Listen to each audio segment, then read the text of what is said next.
الحنان المنان الذي خلق الإنسان وعلمه البيان والصلاة والسلام على رسوله سيد الإنس والجان وعلى آله وأصحابه ذوي الخير والإحسان أما بعد فأعوذ بالله من الشيطان الرجيم بسم الله الرحمن الرحيم هو الذي أرسل رسوله بالهدى ودين الحق ليظهره على الدين كله ولو كره المشركون صدق الله مولانا العظيم وبلغنا رسوله النبي الأمين المتين المختار الكريم ونحن على ذلك لمن الشاهدين والشاكرين والحمد لله رب العالمين۔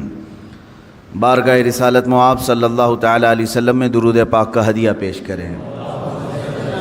اللہم صلی علی سیدنا و مولانا محمد معدن الجود والکرم وآلہ واصحابہ الکرام وابنہ الکریم وبارک وسلم صلاۃ دائمۃ سرمدا ابدا۔ اللہ عز و جل قرآن عظیم میں یوں ارشاد فرماتا ہے، وہی ہے رب جس نے رسول کو بھیجا ہے دین حق کے ساتھ۔ هو الذی ارسل رسولہ بالہدی ودین الحق، ہدایت اور دین حق کے ساتھ بھیجا ہے۔ وہ اللہ ہے، اور اپنے رسول کو کس لیے بھیجا ہے؟ لِيُظْهِرَهُ عَلَى الدِّينِ كُلِّهِ، رب تعالیٰ فرماتا ہے تاکہ یہ رسول کا لایا ہوا دین دنیا میں سب سے زیادہ غالب آ جائے، ہر دین پر یہ غالب آ جائے۔ وَلَوْ كَرِهَ الْمُشْرِكُونَ، اگرچہ مشرک اس کو ناپسند کریں۔ مطلب یہ ہے رسول مختار صلی اللہ تعالی علیہ وسلم جو دین متین لے کر دنیا میں تشریف لائے، یعنی دین اسلام، قرآن کا چیلنج ہے کہ یہ پوری دنیا میں غالب آ کر رہے گا، غالب آ کر رہے گا، اور قرآن کی کوئی بات جھوٹ ہو نہیں سکتی۔ اسلام غالب آئے گا پوری کائنات پر۔ سب سے بہتر، سب سے برتر جو دین کہلائے گا دنیا میں وہ اسلام ہوگا، کیونکہ یہی دین حق ہے جس کے متعلق قرآن پاک نے ارشاد فرمایا۔ اب یہ کب غالب آئے گا، کیسے غالب آئے گا؟ رسول پاک صلی اللہ تعالیٰ علیہ وسلم تشریف لائے تھے تو صرف مکہ والوں میں یہ دین کا پرچار کرنا مقصد نہیں تھا، بلکہ یہ دین عالمی ہے، آفاقی مذہب ہے، ہر کونے کونے تک پہنچانا یہ مقصد رہا ہے۔ اسی لیے رسول پاک صلی اللہ تعالیٰ علیہ وسلم نے مدینہ طیبہ ہجرت فرمانے کے بعد کچھ خاص صحابہ کو سفیر بنایا اور خط لکھے بادشاہوں کے نام، کسریٰ کے نام پر، شاہ مقوقس کے نام پر، روم کے بادشاہ کے نام پر یہ خطوط لکھے گئے، اور صحابہ لے کر پہنچے بھی، اور ان کے درباروں میں بادشاہوں کو ڈائریکٹ انہوں نے اسلام کی دعوت دی۔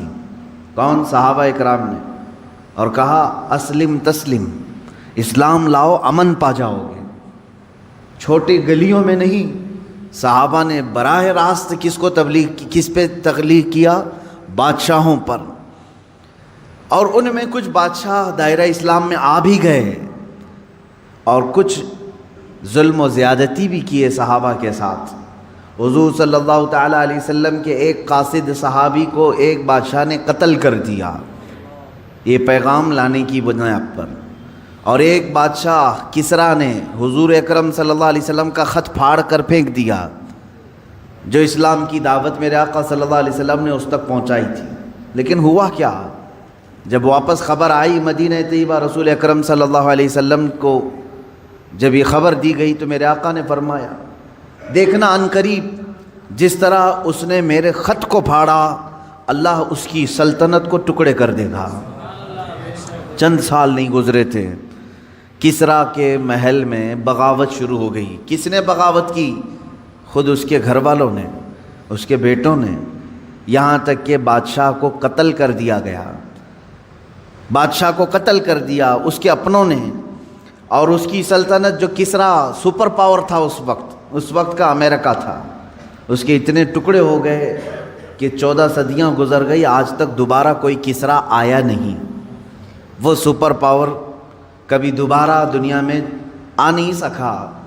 عزیزان گرامی وقار، رسول پاک صلی اللہ تعالیٰ علیہ وسلم نے پورے دنیا میں اسلام کی تبلیغ کے لیے صحابہ کو بھیجا، حتیٰ کہ ہم ہندوستان میں ہیں، یہاں سے لے کر عرب شریف جو ہے مکہ یا مدینہ طیبہ 4000 کلومیٹر سے لمبا فاصلہ ہے۔ آج تو پلین اڑ کر کے گھنٹوں میں ادھر سے ادھر ہو جائے گی۔ اس وقت میرے آقا صلی اللہ تعالیٰ علیہ وسلم کی حیات طیبہ میں ہی سن 8 ہجری میں ہی چند صحابہ کی جماعت ہندوستان بھی آئی اور اسلام کی دعوت یہاں پر انہوں نے پیش کیا۔ یہ کیرلا کی سرزمین سے اسلام کی دعوت شروع ہوئی اور دیکھتے ہی دیکھتے پورے ہند میں بھی پھیلی۔ چند سالوں کے بعد محمد بن قاسم آئے، ان کے ذریعے سے اسلام کی دعوت اور پھیلی۔ ان کے بعد اور تابعین آئے، پھر سرکار غریب نواز تشریف لائے اور ان کے ذریعے سے اسلام کی تبلیغ میں کافی اشاعت ہوئی۔ میں یہ کہنا چاہتا ہوں کہ اللہ تبارک و تعالیٰ نے جو فرمایا لِيُظْهِرَهُ عَلَى الدِّينِ كُلِّهِ، یہ رسول کو جو دین دے کر بھیجا ہے اللہ اسی لیے بھیجا ہے کہ پوری دنیا کے دینوں پر یہ غالب آ جائے، سارے مذہب پر، سارے مذاہب پر اسلام غالب آئے گا، اگرچہ کافر اور مشرک اس کو ناپسند کریں گے۔ میرے عزیزو، وہ وقت اب تک نہیں آیا جو قرآن نے وعدہ کیا ہے کہ یہ دین غالب آ کر رہے گا، اب تک نہیں آیا۔ غالب کا مطلب یہ ہوگا کہ پوری دنیا میں صرف یہی چلے گا اور کچھ نہیں چلے گا۔ غالب کا معنی یہ میں یہاں مراد لے رہا ہوں۔ اس طرح سے 1400 سال میں کبھی نہیں ہو سکا۔ سیدنا ابو بکر صدیق رضی اللہ تعالیٰ عنہ کے زمانے میں خلافت کی وسعت ہوئی، یمن تک پہنچ گیا۔ حضرت عمر فاروق رضی اللہ تعالیٰ عنہ کے زمانے میں اور وسعت ہوئی، شام، ایران، عراق، مصر، یہ سب دائرہ اسلام میں آئے۔ حضرت عثمان غنی رضی اللہ تعالیٰ عنہ کے زمانے میں اسلام کی سرحدیں اور پھیلیں، یہاں تک کہ آذربائیجان تک پہنچ گئے۔ مولا علی کرم اللہ وجہہ الکریم کے زمانے میں اور وسعتیں ہوئی، ہند تک اسلام پھیل چکا تھا۔ اب اسی طرح بعد کے جو ملوک آئے، یعنی اموی جو خلافت تھی، اس میں جتنے بادشاہ آئے انہوں نے بھی اسلام کی وسعتوں کو پھیلایا، لیکن پورے کے پوری دنیا پر اسلام کو غالب کرنے کے لیے کوئی بادشاہ نہیں آیا۔ تقریباً عباسی خلافت جو ہے 550 سال کے قریب چلی۔ ان کے بعد خلافت عثمانیہ جو ترکی کی ہے، ان کی بھی حکومت تقریباً 600 کے آس پاس چلی، 650 سال تک۔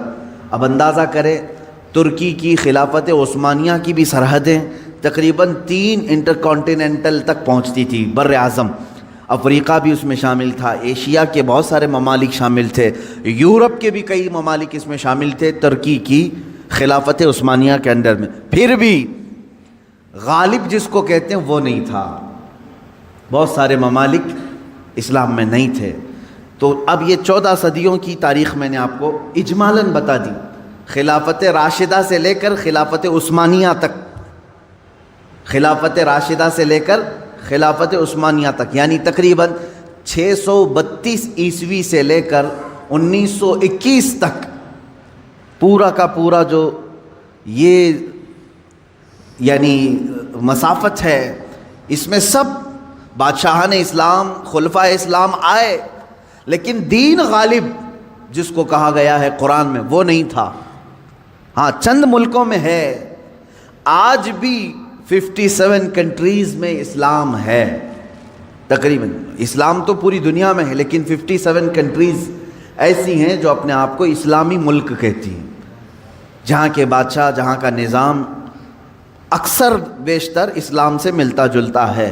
اسلامی کنٹریز کے نام پر 57 ملک آج بھی ہیں، لیکن پھر بھی جو اللہ نے فرمایا پوری دنیا میں غالب آئے گا وہ نہیں ہوا۔ اب ہم رب تعالیٰ سے پوچھتے ہیں مولا وہ کب آئے گا جب پوری دنیا پر صرف دین اسلام غالب ہوگا اور رسول کا یہ دین غالب آ کر رہے گا، یہ بات طے ہے۔ جب اللہ نے فرمایا تو ہونا ہے۔ اس سے پہلے جو حالات آئیں گے وہ بھی میں بتاؤں گا آج کی اس گفتگو میں۔ رسول پاک صلی اللہ تعالیٰ علیہ وسلم سے ہی پوچھ لیتے ہیں کہ آقا، آپ کا لایا ہوا یہ دین پوری دنیا کے چپے چپے میں کب پھیلے گا، کب ہر انسان دائرہ اسلام میں رہے گا، اللہ کے نبی صلی اللہ تعالیٰ علیہ وسلم ارشاد فرماتے ہیں قیامت کے قریب میری اولاد میں ایک میرا بیٹا پیدا ہوگا جس کا نام محمد ہوگا، حضور صلی اللہ علیہ وسلم کے نام پر ہوگا، اور دنیا اسے لقب سے یاد کرے گی مہدی کے نام سے۔ اور حضور اکرم صلی اللہ علیہ وسلم نے ارشاد فرمایا میری نسل میں، میری اولاد میں، حضرت فاطمہ کی اولاد میں جب وہ پیدا ہوں گے دنیا میں اور پھر ان کی خلافت قائم ہوگی تو فرمایا گیا کہ پوری دنیا میں صرف اور صرف اسلام غالب آ کر رہے گا۔ اب وہ زمانہ کب آئے گا؟ ہاں، اللہ کا وعدہ برحق ہے۔ اللہ نے فرمایا یہ دین پوری دنیا پر غالب آ کر رہے گا، چاہے تم پسند کرو نہ پسند کرو۔ اب میری گفتگو کو بھی بہت سارے لوگ ناپسند کریں گے، وہ یہی کہیں گے ایک سامپردائک بھاشن ہے، یعنی ایک دوسرے کے بھید بھاؤ کی بات نہیں۔ میں کہوں گا اگر تم زندہ رہو گے تو دیکھو گے انشاءاللہ العزیز تم بھی اس چیز کو ایکسیپٹ کرو گے جو تمہاری روح کو سکون پہنچانے والی چیز ہے، تمہارے قلب میں اطمینان ڈالنے والی چیز ہے۔ اسلام کا مطلب یہ ہے پیس، کہ تمہارے دلوں میں اور روح میں وہ سکون پیدا کرتا ہے۔ عزیزان گرامی وقار، اب رسول پاک صلی اللہ تعالیٰ علیہ وسلم کے فرمان کا مقصد میں آپ کو سمجھاؤں۔ حضور نے فرما دیا قیامت کے قریب میری اولاد میں میرا ایک بیٹا پیدا ہوگا جس کا نام میرے نام سے مشابہ ہوگا، یعنی محمد، اور اسے پورا زمانہ امام مہدی کے نام سے یاد کرے گا، اور وہ پوری دنیا میں، کائنات میں اسلام کو غالب لا کر رہیں گے۔ اسی زمانے میں عیسیٰ علیہ السلام کا نزول بھی ہوگا۔ حضرت عیسیٰ علیہ السلام آسمانوں پر آج بھی باحیات ہیں، یہ ہمارا عقیدہ ہے سارے مسلمانوں کا۔ امام مہدی کے زمانے میں عیسیٰ علیہ السلام اتریں گے۔ یہ کون سا علاقہ ہوگا اس کے متعلق حدیثیں ہیں۔ حضرت امام مہدی کا جو ظہور ہے یہ کب پیدا ہوں گے یہ نہیں معلوم، ظاہر ہوں گے، یہ پیدا ہو چکے ہوں گے، آج بھی ہو سکتا ہے، ممکن ہے، پاسبل ہے۔ جب ان کی عمر پاک 30-40 سال کے آس پاس ہوگی اور یہ مکہ مکرمہ میں خانہ کعبہ کے طواف کے دوران ایک لشکر آئے گا جو خانہ کعبہ کو ڈھانے کی کوشش کرے گا، حملہ کرے گا، اور حضرت امام مہدی دعا کریں گے۔ آپ کی دعا کی بدولت اللہ تعالیٰ اس آئے ہوئے لشکر کو زمین میں دھنسا دے گا۔ لوگ اسی دن پہچان لیں گے اور ان کے ہاتھ پر خانہ کعبہ کے سامنے بیعت کریں گے۔ اب یہاں سے امام مہدی کا ظہور ہوگا، لیکن اتنا آسان نہیں ہے کہ سب مہدی مہدی کرتے ہوئے ان کے پیچھے چل پڑیں گے، بلکہ ان کے جانی دشمن بن جائیں گے وہاں کچھ لوگ جو ان کو قتل کرنے کی یا ہلاک کرنے کی کوشش کریں گے۔ امام مہدی اپنے متبعین کو لے کر ملک شام کی طرف چلے جائیں گے۔ اب ملک شام وہ ہے جس زمین کو میرے آقا صلی اللہ تعالیٰ علیہ وسلم نے ارشاد فرمایا یہ حشر کی زمین ہے، یہ حشر کی زمین ہے، سارے لوگ ہانکتے ہوئے ادھر ہی لے جائے جائیں گے۔ آج شام سے سب بھاگ رہے ہیں، بمباری ہو رہی، لیکن میرے آقا نے فرمایا ایک زمانہ ایسا آئے گا کہ سب ہجرت کر کے ملک شام کی طرف جا رہے ہوں گے، سب جمع ہو رہے ہوں گے، ملک شام جمع ہو رہے ہوں گے، اور وہاں امام مہدی پہنچیں گے، اور وہاں آپ کی خلافت قائم ہوگی، اور عدل و انصاف اس قدر ہوگا کہ پھر وہ زمانہ آئے گا کہ شیر اور بکری ایک ساتھ چر رہے ہوں گے، کوئی ایک دوسرے پر حملہ نہیں کرے گا، اتنا امن قائم ہوگا۔ یہ رسول پاک صلی اللہ علیہ وسلم کی احادیث میں ہے۔ اب امام مہدی کی امامت کے دوران وہ فجر کا وقت ہوگا جب حضرت عیسیٰ علیہ السلام آسمان سے اتریں گے، اور جماعت کھڑی ہونے والی ہوگی، قائم ہونے والی ہوگی۔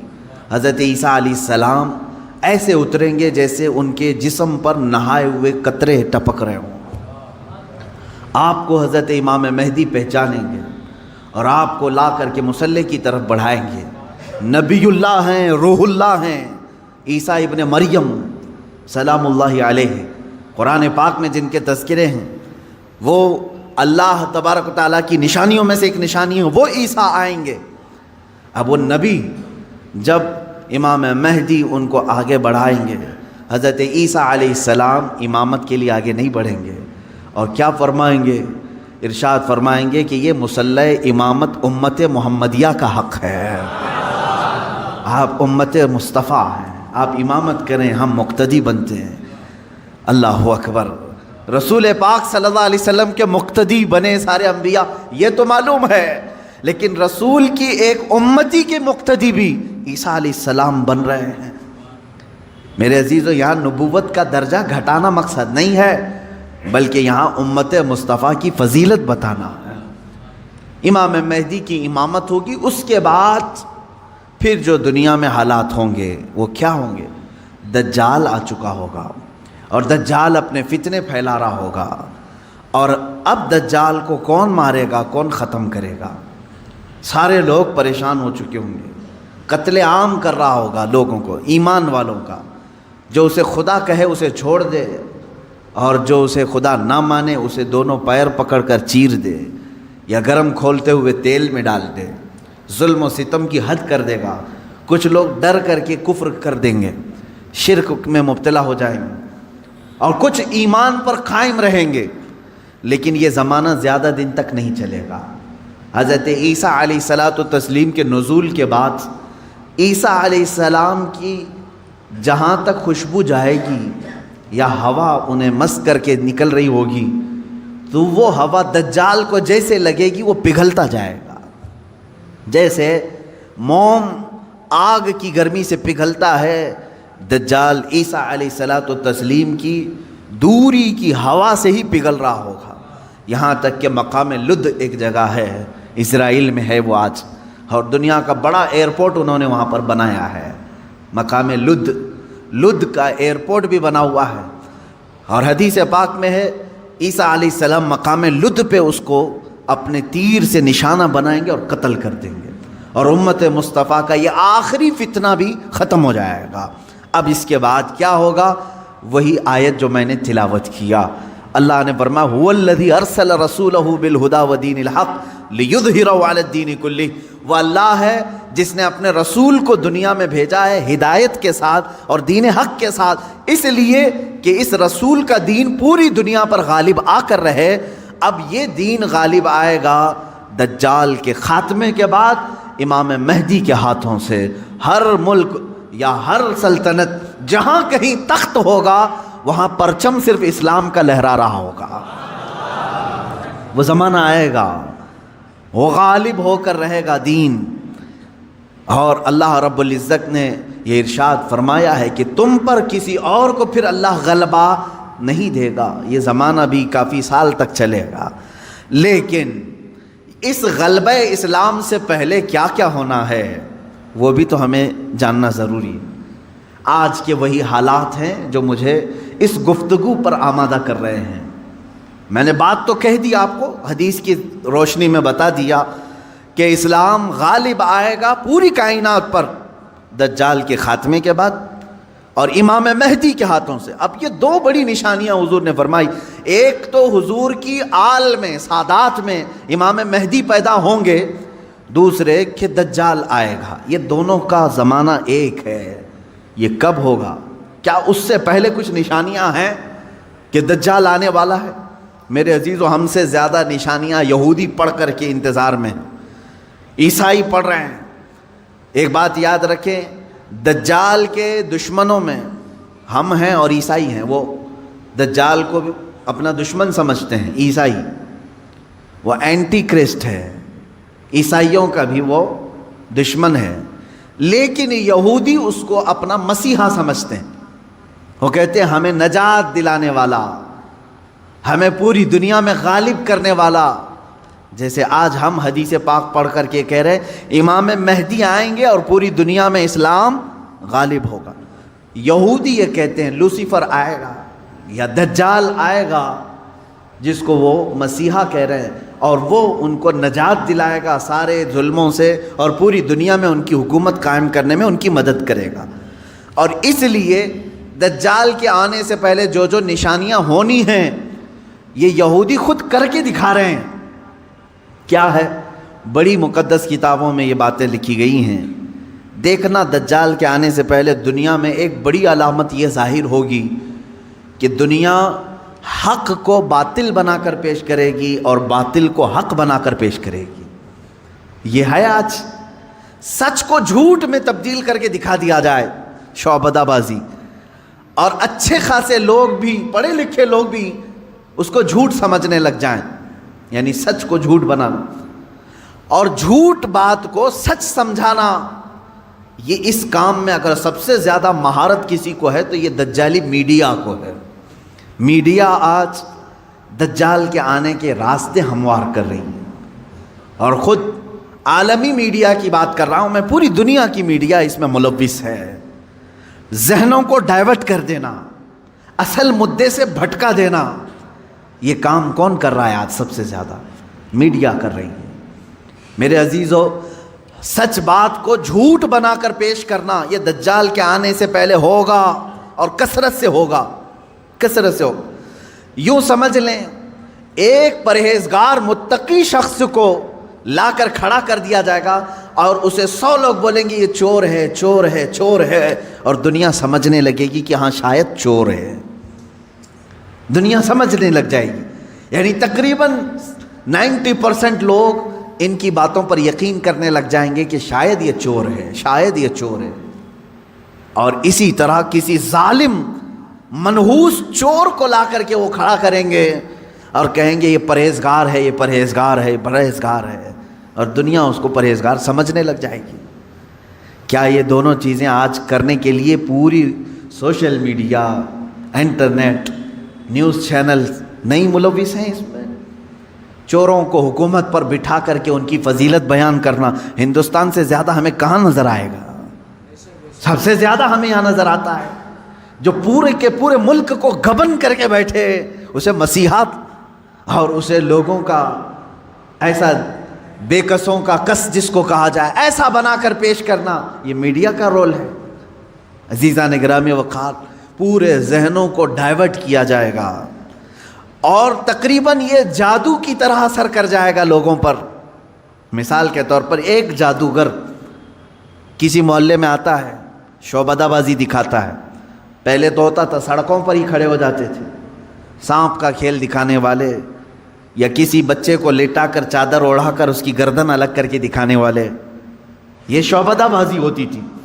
لیکن ایک بات یاد رکھیں، لوگ گھیرا ڈال کر دیکھتے تو ہیں، اس میں 90% لوگ صحیح سمجھ لیتے تھے، جبکہ وہ آنکھوں کا دھوکہ ہے. بہت ساری چیزیں اتنے شارپ طریقے سے وہ جادوگر کر کے دکھاتا ہے کہ تمہاری آنکھوں کو دھوکہ ہوتا ہے. لیکن میرے عزیزو، اسی مجمع میں 5 یا 10% ایسے لوگ بھی ہوتے ہیں جو اس کے ان کاموں پر یقین نہیں کرتے. ہے ہر زمانے میں جہاں پر بھی جو جادو دکھا رہا ہے اس کے مجمع میں پورے 100% لوگ یقین کرنے والے نہیں ہوتے. چند لوگوں کے دلوں میں شک ہوتا ہے کچھ تو اس نے گڑبڑ کیا ہے. اب یہ وہ لوگ ہوتے ہیں جن کی عقل سلیم ہوتی ہے اور دل پاک ہوتا ہے، ان کے اوپر جلدی جادو اثر نہیں کرتا. اسی طرح میرے عزیزو، آج کے زمانے میں یہ جو دجالی نظام قائم ہے اس کا اثر بھی بھولے بھالے لوگوں میں تقریباً ہو جاتا ہے، لیکن سلیم فطرت والے جو عقل سلیم رکھتے ہیں ان پر ان کا جادو اثر نہیں کرے گا. اب آپ سب کو میں پہلے سے آگاہ کر رہا ہوں، اپنے ذہن کو، اپنے عقل کو سلیم بنا کر کے رکھو. یہ کیسے رہے گا؟ اللہ کی باتوں پر یقین رکھو، اور اس کے علاوہ جو بھی کہے گا، اللہ اس کے رسول کے علاوہ جو بھی کہے گا وہ سچ بھی ہو سکتا ہے، جھوٹ بھی ہو سکتا ہے، مگر میرے مولا کے قول میں جھوٹ کی طرف شائبہ بھی نہیں، سچ ہی ہوگا. جب تمہارے ذہنوں میں یہ بات آئے گی تو پھر تم دنیا کو 100% ایمان لانے والے، یقین کرنے والے نہیں رہیں گے. آج دیکھ رہے ہیں آپ، میں مسلسل پچھلے 1 ہفتے سے دیکھ رہا ہوں، فرانس میں جو گستاخی ہوئی اور اس کے پاداش میں جو کچھ بھی حالات ہوئے سب کو معلوم ہے. فرانس میں جو کچھ ہوا اس پر ڈیبیٹ انڈیا میں بھی چل رہا ہے. ہندوستان کے ہر نیوز اینکر اس کو لے کر کے گرما گرم بحث کر رہے ہیں، اور کچھ ایسے لوگوں کو لا کر بٹھایا جاتا ہے، مجھے ان کے بارے میں معلوم نہیں، وہ پیڈ ہوتے ہیں یا بکے ہوئے ہوتے ہیں یا ان کو اسکرپٹ یعنی سکھائی جاتی ہیں، لکھ کر کے دیے جاتے، پتہ نہیں کون لوگ بیٹھتے ہیں. آپ کو عام لوگ ہیں آپ، مجھے معلوم ہے، لیکن میں آپ کے سامنے گفتگو کر رہا ہوں. سنیے، ایک اسکول کا ٹیچر بلیک بورڈ پر کارٹون بناتا ہے رسول پاک صلی اللہ علیہ وسلم کا. اس کی شکایت بھی ہوتی رہی لیکن وہ باز نہیں آیا، اور اسی علاقے کا کوئی ایک نوجوان اس سے برداشت نہیں ہوا، اس نے جا کر کے اس کا سر قلم کر دیا. یہ ہے، معلوم ہے آپ کو، یہ رپورٹ ہے، آپ کو معلوم ہے. اس نے سر قلم کر دیا، وہ اس کا اپنا پرسنلی معاملہ تھا، عبداللہ شیشانی جو بھی ہے. اب اس کو کیا چھوڑ دیا؟ لوگوں نے چھوڑ دیا عبداللہ کو، بلکہ اسی وقت گولیوں سے بھون دیا. فرانس کی پولیس نے ختم کر دیا. دونوں ختم ہو گئے، جن کے دونوں کے معاملات تھے وہ چلے گئے.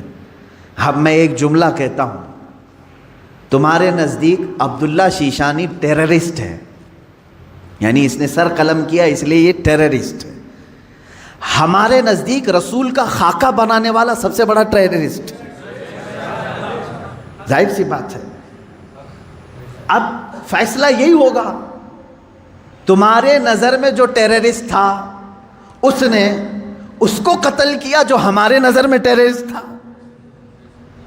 بہرحال یہ معاملہ ہو گیا یا ختم ہو گئی بات.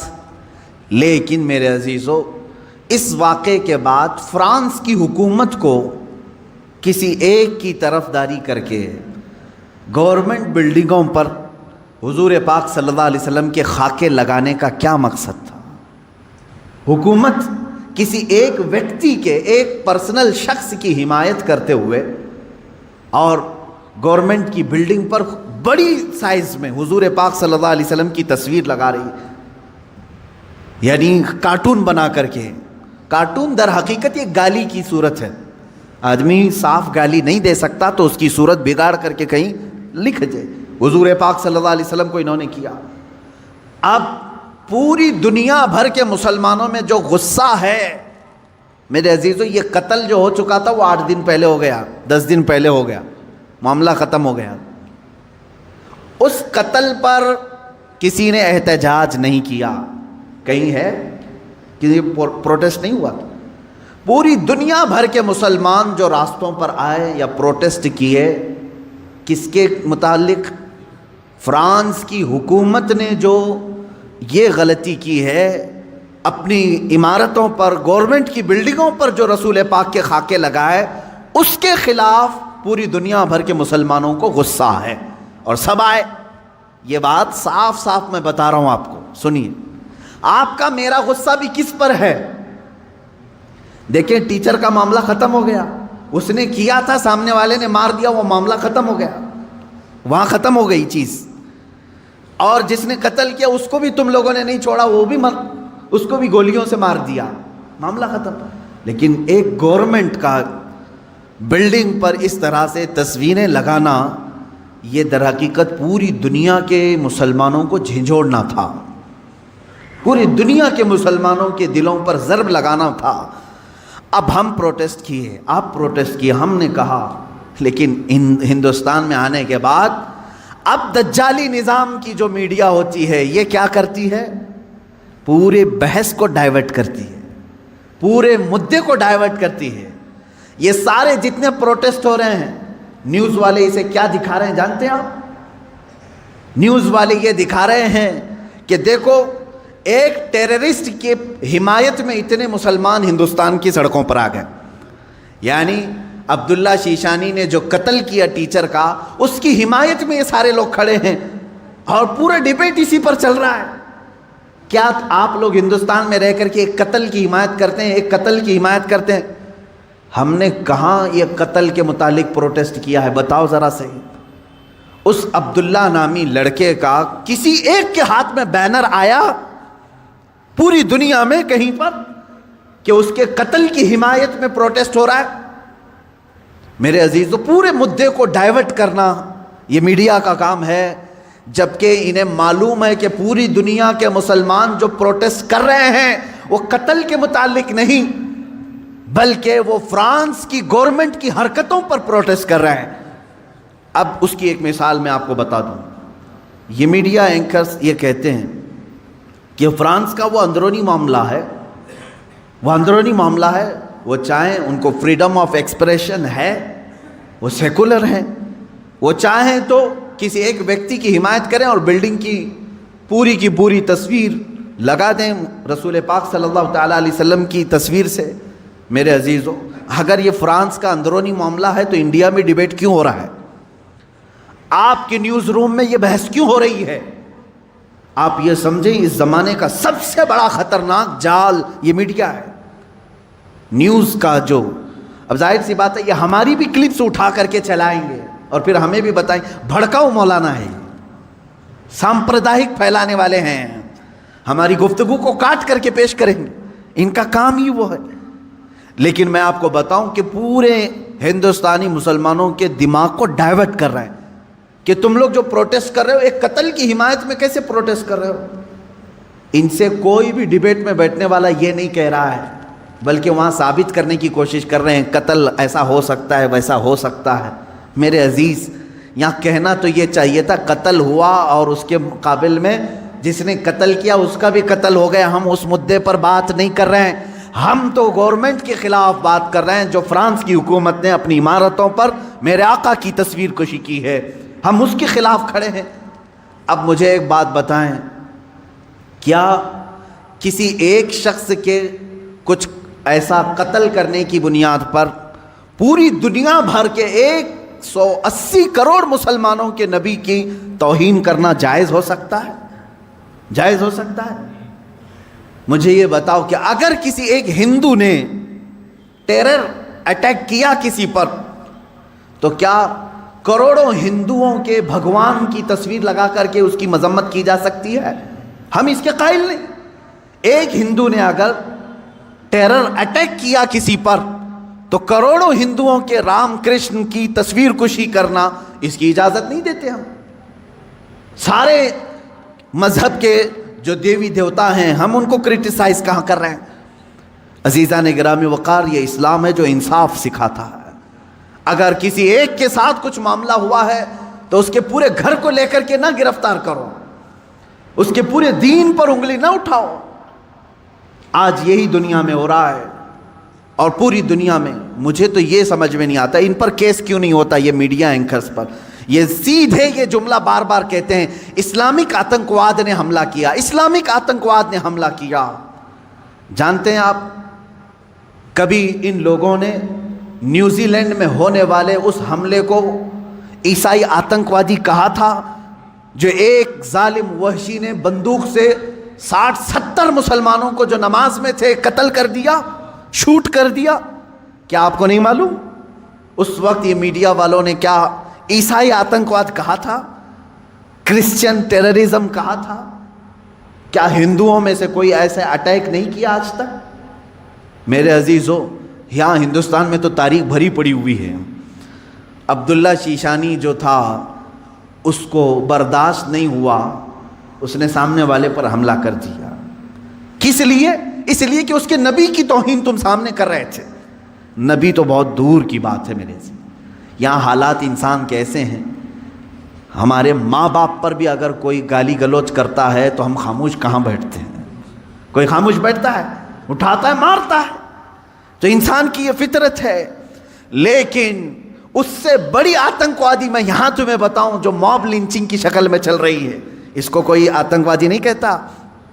ایک تبریز کو پکڑ کر کے سارے یہ سنگھی جو اصل بھنگی ہیں سب مارتے ہیں اور قتل کر ڈالتے ہیں. ان کو کوئی میڈیا کا نیوز اینکر ٹیرر اٹیک نہیں کہتا. مر گیا بیچارہ، بیوہ ہے اس کی. آج کس بنیاد پر مارا تھا اس کو؟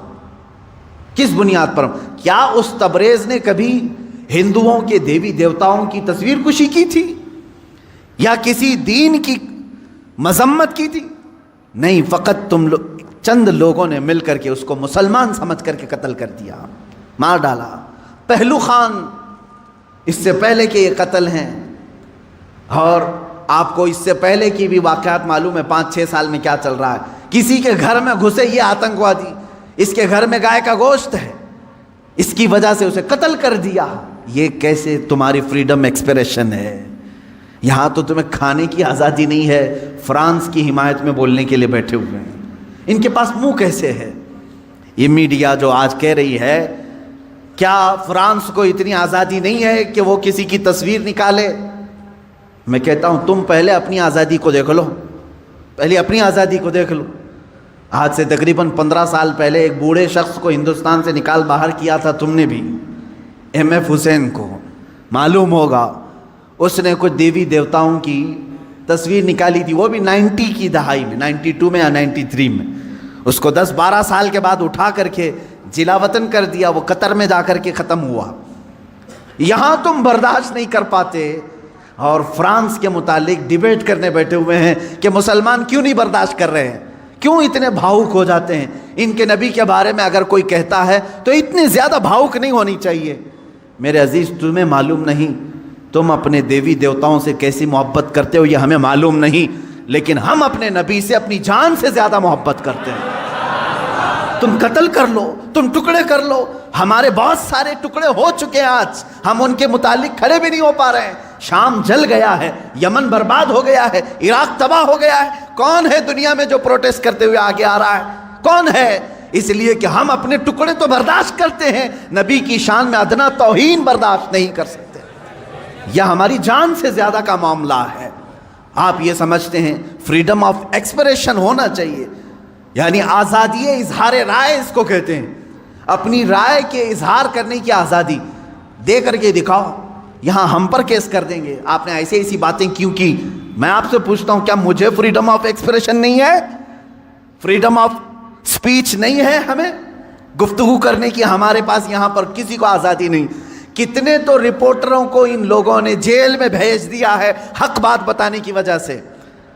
ابھی کل یا پرسوں ایک کتے کو گرفتار کیا ہے تو پورے کی پورے لوگ راستوں پر کھڑے ہو گئے. نہیں، یہ فریڈم آف ایکسپریشن کے خلاف ہے. اس لیے کہ ہمارا پالا ہوا تھا، تم نے کیسے پکڑ لیا؟ ہمارا پالا ہوا تھا. اصل میں بات یہ ہے کہ ایک اسٹیٹ کی میونسپلٹی نے یا پولیس نے یہ سمجھا کہ آوارہ کتا ہے اور گرفتار کر لیا. ہوا ایسی ہی، ادھر ادھر پھرنے والے کتوں کو میونسپلٹی گرفتار کرتی ہے، لیکن شاید میونسپلٹی کو معلوم نہیں تھا اس کے گلے میں پٹا تھا کسی کا، وہ پالا ہوا تھا. اس کی وجہ سے اب مالک راستے پر آ گئے کہ ہمارا کتا گرفتار ہو گیا ہے. لیکن میرے عزیزو، یہ ڈبل رول آپ کو معلوم نہیں. آپ ایک دوسرے اسٹیٹ میں جائیں، تحقیق کریں، آپ کو معلوم ہوگا صرف 4 سال کے اندر 10 یا 12 ایسے نیوز اینکر ہیں جنہوں نے صحیح بات بتائی تو ان پر کیس ٹھوک دیا اور انہیں اندر بھیج دیا ہے. وہاں کہاں ہے فریڈم آف ایکسپریشن؟ یہ جو دنیا میں چل رہا ہے اس جال کو سمجھو، یہ دجال کے آنے سے پہلے کا جال ہے. آپ سے صرف اور صرف میں ایک ہی گزارش کروں گا، اور میری بات سننے والوں سے میری اپیل ہے، ایک اپیل ہے کہ آج اللہ رب العزت نے تمہیں عقل سلیم عطا کیا ہے. جو کچھ یہ جادو دکھا رہے ہیں اس پر 1% بھی یقین مت کرنا، یقین مت کرنا. اس جال سے اپنے آپ کو باہر کر لو. جو TRP کے چکر میں پورے گھوٹالے کر رہے ہیں ان سے تم باز آ جاؤ، نکل جاؤ. دنیا کی خبریں دیکھنے کے لیے آپ کو صرف اور صرف ان کی بکواس دیکھنا ضروری نہیں ہے. اب دنیا گلوبل ولیج کی شکل اختیار کر چکی ہے. ادھر نظر ہٹاؤ، ادھر نظر ہٹاؤ، سب تمہیں دکھ جائے گا. لیکن ان دجالی نظام کے پیروکاروں کے پیچھے نہ جائیں، یہ میری آج کی یہی گزارش ہے. ورنہ جادو تم پر بھی اثر کرے گا اور تم بھی وہی بولی بولو گے، تم بھی وہی بولی بولو گے. 4-5 سال کے اندر ان لوگوں نے ایسا ہی فیلڈ بھی بنائی، جو پہلے کٹر دشمن تھے وہ آج کٹر حامی بن گئے، ان کے جے جے کار کرنے لگے. یہ بھی آپ نے دیکھا ہوگا. تو میڈیا کا اثر دماغوں پر آنے نہ پائے، اس بات کی میں اپیل کروں گا. اس لیے کہ دجال کے آنے سے پہلے جو علامات بتائی گئی اس میں سب سے بڑی علامت یہ ہے حق کو باطل بنا کے پیش کیا جائے گا اور باطل کو حق بنا کر پیش کیا جائے گا. جیسے فلسطین کو بھی دیکھ لیں. فلسطین ایک چھوٹا سا ملک، یہ فرسٹ ورلڈ وار میں مسلمانوں کی آبادی پوری 4,000 یہودیوں کو رہنے کے لیے شرن دیا گیا، شرن کہتے ہیں نا، پناہ دی گئی 4,000 یہودیوں۔ اب یہ ان کی ہجرت شروع ہوئی 4,000 سے، فلسطین جانے لگے، لاکھوں کی تعداد میں پہنچ گئے۔ 1948 کے زمانے میں، 1947 جو ہماری آزادی کا سال ہے، اسی کے دوسرے سال اسرائیل میں وہ جو 4,000 آئے تھے اب لاکھوں کی تعداد میں جمع ہوئے، انہوں نے اعلان کر دیا کہ یہ فلسطین نہیں ہے، یہ اسرائیل ہے، یہ ہمارا ملک ہے، ہمارے باپ داداؤں کا ملک ہے، پہلے سے ہم یہیں آباد تھے۔ اب وہ دنیا کو منانے لگے، اپنی ایمبیسیاں ہر ملک میں کھولنے لگے۔ کچھ ملک اس وقت نہیں تسلیم کر رہے تھے کہ نہیں تم کنٹری نہیں ہو، تم زبردستی قبضہ کیے ہو، لیکن میڈیا نے اتنا دماغ واش کیا کہ آج عرب کی دھرتی پر بیٹھے ہوئے بادشاہ بھی یہ کہنے لگے فلسطین تھا ہی نہیں، اسرائیل ہی اصل ہے۔ مان لیا، یہ جادو اثر کر گئے۔ آج متحدہ عرب امارات بھی کہتا ہے کہ اسرائیل ایک کنٹری ہے، ہم اس کو تسلیم کرتے ہیں۔ سعودی نے بھی تسلیم کر لیا ہے، جارڈن تو بہت پہلے سے تسلیم کیا ہوا ہے، مصر تسلیم کیا ہے، اب سوڈان کی باری ہے۔ اس طرح سے جو اسلامک کنٹریز تھے وہ کہتے تھے فلسطین ہمارا قبلہ اول ہے، وہاں پر بیت المقدس ہے، سالہ سال سے مسلمان آباد ہیں۔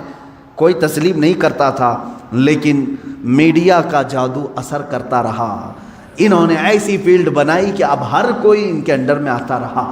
یہ دجال کے آنے سے پہلے یہ فیلڈ ہموار کی جائے گی۔ اب مسلمانوں، آپ اپنے ذہن کی خبر لو، اپنے دماغ کی خبر لو، کیا ان کی بنائی ہوئی فیلڈ پر تم بھی اپنا دین بیچ کر کے ان کی جے جے کار کرو گے، یا پھر رسول پاک کے لائے ہوئے دین پر برقرار رہو گے؟ اپنے ذہن کی خبر تم خود لے لینا۔ دنیا جو دکھا رہی ہے میں اس کو ایکسیپٹ کر لوں گا۔ جیسے مار کر کے کسی کو چور کہلوایا جائے، پولیس کا کام ہوتا ہے، وہ ظلم برداشت نہیں کرتا، آخر میں کہتا ہاں میں نے چوری کر لیا، لے جا کر کے کورٹ میں پیش کر دیا، دیکھو ہم نے اس کو اقرار کرا دیا اس نے چوری کیا، تم نے اس پر اتنی لاٹیاں ماری، اتنا کچھ کیا، مجبور ہو کر کہ اس نے کیا۔ یہی کام پوری دنیا میں کیا جائے گا، جگہ جگہ پکڑ کر کے مارنا، تمہاری داڑیاں کھینچنا، تمہاری ٹوپیاں اتارنا، تمہیں قتل عام کرنا، کسی ملک سے دربدر کرنا، مسلمان ڈر جائے، سہم جائے۔ اور یہ جو بولی بول رہے ہیں کہ تم آتنکواد ہو، تم ان کے ظلم کو برداشت نہ کر پا کر کے یہ کہنے لگ جاؤ گے کہ ہاں صحیح میں یہ مسلمان آتنکواد ہیں۔ یہاں تک وہ تمہیں لانا چاہتے ہیں، یہاں تک لانا چاہتے ہیں۔ میرے عزیزو، یاد رکھنا یہ جو ظلم کیے جا رہے ہیں آج پوری دنیا میں، اس سے خطرناک ظلم دجال کے زمانے میں آئے گا۔ حضور پاک صلی اللہ تعالیٰ علیہ وسلم نے فرمایا آدم علیہ السلام کی پیدائش سے لے کر قیامت تک جتنے فتنے آئے ان میں اگر سب سے بڑا کوئی فتنہ ہے تو وہ دجال کا ظہور ہے۔ میری امت اس میں بھی مبتلا ہوگی، لیکن ڈرو مت، گھبراؤ مت۔ دجال کے آنے کے بعد ہم بچیں گے کیسے؟ ایک بات یاد رکھنا، جس کے ساتھ اللہ ہے، رب ذوالجلال کا یقین اس کے دل میں ہے، وہ دجال کیا 100 دجالوں سے بھی بچ جائے گا۔ اور جو دجال کے فتنوں سے بچ گیا، میرے آقا صلی اللہ علیہ وسلم نے بشارت دی، وہ بغیر حساب کتاب کے جنت میں جائے۔ سارے فتنے تو دنیا میں اس نے جھیل لی، ساری مصیبتیں جھیل لیا ہے، اللہ رب العزت اسے انعام عطا کرے گا، آپ جنت کے حقدار ہوں گے۔ اس لیے اپنے ذہن کو، اپنی طبیعت کو ہمیشہ سنبھال کر کے رکھو۔ میرا دماغ اور میرا ذہن بکنے والا نہیں، اور چاہے یہ ظلم کے پہاڑ ہم پر توڑ دیں، آج ہو رہا ہے، کل ان کی باری تھی آج ہماری باری ہے، یہ ہو سکتا ہے۔ آج ان کی باری ہے کل ہماری باری ہے، یہ ہو سکتا ہے۔ ہم اگر اس ظلم کے شکار ہو گئے تو اے میرے سننے والوں، کبھی نہ گھبرانا، کبھی نہ گھبرانا۔ امت کے علماء جاتے رہے لیکن اسلام پھلتا پھولتا ہی رہا۔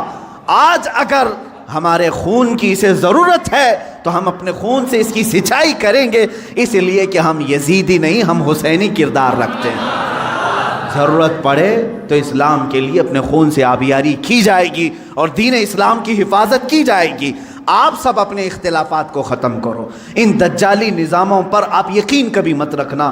گھر میں جاتے ہی ٹی وی آن کرنا, اس نیوز کو دیکھتے ہیں, اس نیوز کو دیکھتے ہیں, اور پھر اس کو کہیں آمنا صدقنا, ہم ایمان لائے, ہم تصدیق کرتے ہیں. نہ, آج کے زمانے میں جس نے اس طرح کا یقین کیا, میں سمجھتا ہوں اس نے بہت بڑی گمراہی خرید لی ہے, بہت بڑی گمراہی. ہاں, جب قرآن کھولنا تب کہنا آمنا و صدقنا, میں ایمان لاتا ہوں اور اس کی ہر بات پر تصدیق کرتا ہوں. اس لیے قرآن نے کہا ہے هو الذی ارسل رسولہ بالہدی ودین الحق لیظہرہ علی الدین کلہ ولو کرہ المشرکون. وہ اللہ ہے جس نے اپنے رسول کو ہدایت کے ساتھ بھیجا ہے اور ایک حق دین دے کر کے بھیجا ہے. اس لیے بھیجا کہ اس رسول کا دین پوری دنیا میں غالب آ کر رہے گا, پوری دنیا میں غالب آ کر رہے گا انشاءاللہ العزیز. وہ دن آئے گا جب ہر گھر پر, ہر پارلیمنٹ پر پرچم اسلام لہرا رہا ہوگا. میرے نبی کا, مصطفیٰ کریم صلی اللہ تعالیٰ علیہ وسلم کا نظام بول رہا ہوگا. اللہ رب العزت سے ہم یہ دعا کرتے ہیں کہ مولا اگر ہماری قسمت میں وہ دن لکھے ہوں تو ضرور ہمیں ان دنوں تک زندہ رکھ اور ہماری عمر کو اتنی طویل کر کہ ہم کائنات عالم میں پرچم اسلام کو لہراتے ہوئے دیکھ سکیں, ہمارے دلوں کو سکون ہو سکے. اے قدیر و جبار خدا, اگر ہم غریبوں کے حصے میں کوئی چیز تو لکھنا رکھا ہے تو بس تیری ذات سے یہ امید رکھتے ہیں, تیرے فضل سے یہ یقین رکھتے ہیں کہ ہمیں امام مہدی کی فوج میں شامل فرما دے, ان کی خلافت میں ہم سب کو شامل فرما دے. وآخر دعوانا ان الحمد للہ رب العالمین.